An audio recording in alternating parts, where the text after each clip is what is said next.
Persib Bandung akan menjalani pertandingan tandang melawan Barito Putra di Stadion Demang Lehman, Banjarbaru, Senin 27 Februari 2023. Dan sang pelatih, Luis Mia, telah membawa 21 pemainnya untuk bertanding di matchday ke-26 Liga 1 musim 2022-2023 ini.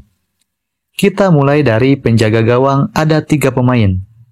Teja Paku Alam, Reki Rahayu, dan Fitrul Dwi Rustapa. Pemain belakang 7 pemain. Ahmad Jufrianto, Victor Igbonevo, Rahmat Irianto, Daisuke Sato, Erianto, Hen Herdiana, dan Rezaldi Hehanusa. Gelandang 8 pemain.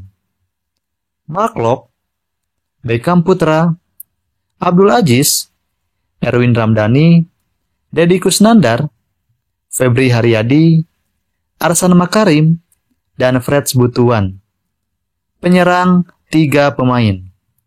David Da Silva, Ezra Walian, dan Ridwan Ansori.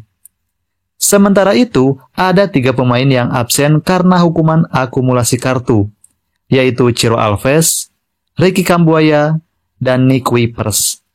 Dan ada juga 3 pemain yang dipanggil Timnas Indonesia untuk bertanding di Piala Asia U20. Di antaranya Robi Darwis, Kakang Rudianto, dan Ferdiansyah. Sedangkan untuk Zalnando dan David Rumakik masih dalam tahap pemulihan cedera.